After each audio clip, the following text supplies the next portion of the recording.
Hi అందరికీ. నేను మీ రేవతి. Welcome back to my channel 'Revathi రుచులు'. నేను ఈరోజు చూపించే రెసిపీ మటన్ కర్రీ. సో, ముందుగా ఒక బౌల్‌లో కడిగి శుభ్రం చేసుకున్న మటన్‌ని తీసుకోవాలి. నేనైతే ఇక్కడ 1 కేజీ మటన్ తీసుకున్నాను. దీంట్లో 2 స్పూన్స్ కారం వేసుకోవాలి. అలాగే హాఫ్ టేబుల్ స్పూన్ పసుపు వేసుకోవాలి. దాంతో పాటుగా ఒక టేబుల్ స్పూన్ అల్లం వెల్లుల్లి పేస్ట్ వేసుకున్నాను. అలాగే హాఫ్ టేబుల్ స్పూన్ దొడ్డుప్పు వాడుతున్నాను నేనిక్కడ. అలాగే ఒక 2 టేబుల్ స్పూన్ ఆయిల్ వేసుకొని ఈ మిశ్రమం అంతా కూడా బాగా ముక్కలకు పట్టే విధంగా కలుపుకోవాలి. కలిపి ఒక 10 మినిట్స్ మూత పెట్టి సైడ్ పెట్టుకోవాలి. ఇప్పుడు స్టవ్ ఆన్ చేసి కుక్కర్ పెట్టుకొని దాంట్లో 5-6 టేబుల్ స్పూన్స్ ఆయిల్ వేసుకోవాలి.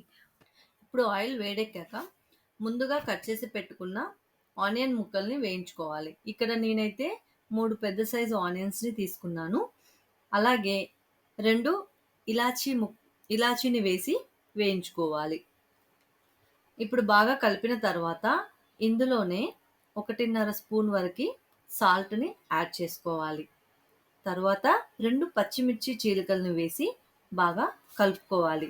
ఇప్పుడు ఒక రెబ్బ కరివేపాకును వేసుకొని కలిపి మూత పెట్టి ఇంకొక 2 నిమిషాలు వేగనివ్వాలి. ఇప్పుడు మూత తీసి హాఫ్ టేబుల్ స్పూన్ వరకి పసుపుని యాడ్ చేసుకోవాలి. ఇలా పసుపు వేసుకున్న తర్వాత మరొకసారి కలిపి మూత పెట్టి ఇంకొక నిమిషం వేగనివ్వాలి. ఇప్పుడు మూత తీసి కొత్తిమీర కొద్దిగా వేసుకొని కలుపుకోవాలి. ఇప్పుడు ముందుగా కట్ చేసి పెట్టుకున్న ఒక టమాటోని ముక్కలుగా చేసి వేసుకోవాలి. వేసి ఒకసారి కలుపుకొని మూత పెట్టాలి. ఇప్పుడు మూత తీసి ఒకసారి బాగా కలుపుకోవాలి. ఇలా కలుపుకున్న తర్వాత ముందుగా కలిపి పెట్టుకున్న మటన్‌ని వేసుకొని మరొకసారి బాగా కలుపుకోవాలి.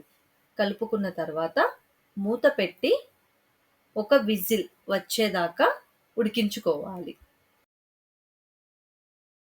ఇప్పుడు విజిల్ వచ్చిన తర్వాత మూత తీసి బాగా కలుపుకోవాలి.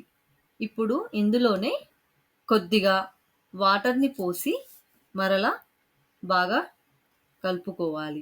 ఇప్పుడు ఒక టేబుల్ స్పూన్ సాల్ట్, అలాగే కొబ్బరి పొడి హాఫ్ కప్పు, ధనియా పొడి హాఫ్ కప్పు, గరం మసాలా ఒక టేబుల్ స్పూన్ వేసుకొని బాగా కలుపుకోవాలి.